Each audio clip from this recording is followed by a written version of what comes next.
कि अरे मुझे बड़े मुझे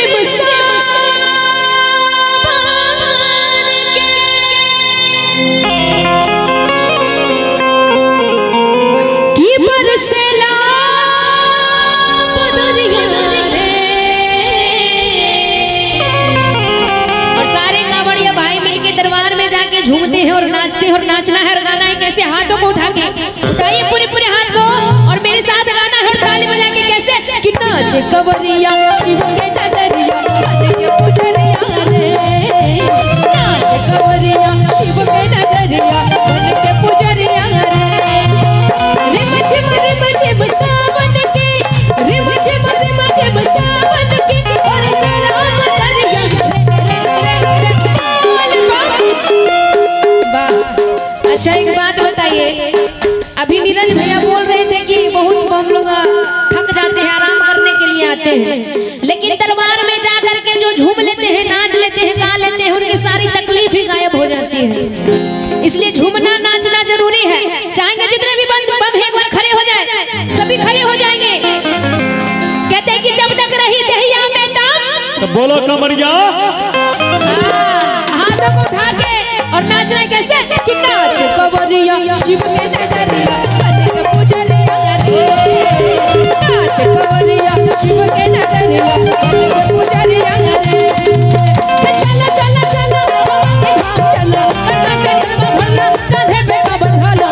चला चला भोला के धाम चला कन्ना से जलवा भरला कांधे पे कांवर ढाला। कि कट जाई रहिया कठिनवा। अरे जना बोली बाप होकर काम होई काम। कहते हैं कि दरबार में जिसने किया शर्म उनके फूट गए करम। इसलिए दरबार में शर्म नहीं करना है। हाथों को उठा के उठाइए, सभी हाथों को लंबे लंबे। देखिए कहावत है, जितनी ऊपर हाथ उठाइएगा उतनी जल्दी ऊपर जाइएगा। तरक्की की राह, तरक्की की ओर ऊपर जाइएगा। अब कुछ और मत सोचिए, उठाइए कि कट जाई रहिया कठिनवा।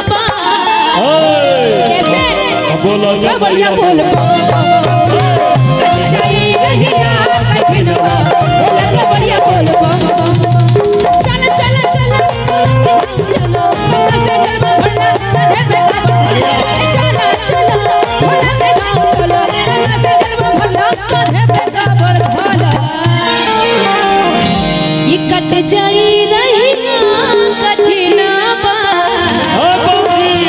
हाथ उठा के दोनों बोलो का बढ़िया बोलो। कट जाई रहिया कठिनवा, बढ़िया बोलो।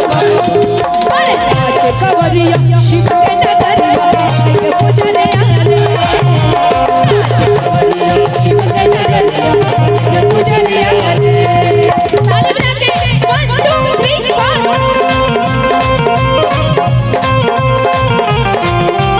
ये हो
कट जाई नेहा जी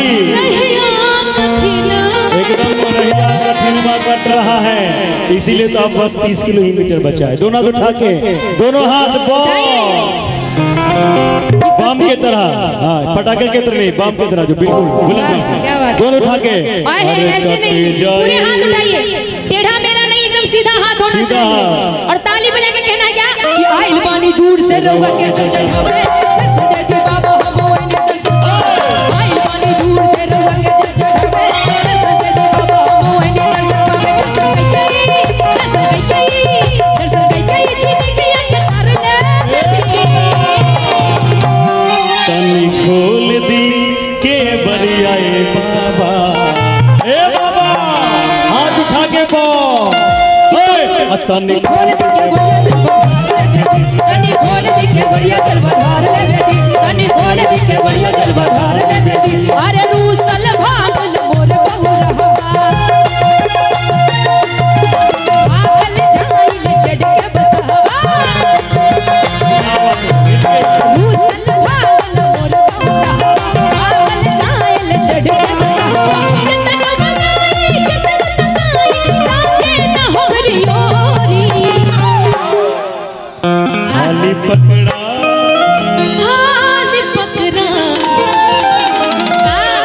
हाली पकड़ा है गणेश बबुआ बासा कटोरे पकड़ा है गणेश बबुआ बासा कटोरे नाच कवरिया शिव के नगरिया पुजरिया रे नाच कवरिया शिव के नगरिया पुजरिया रे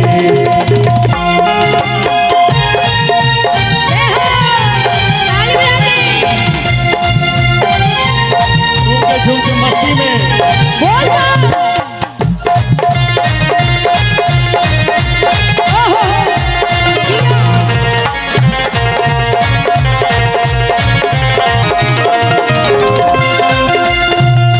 गुरुजी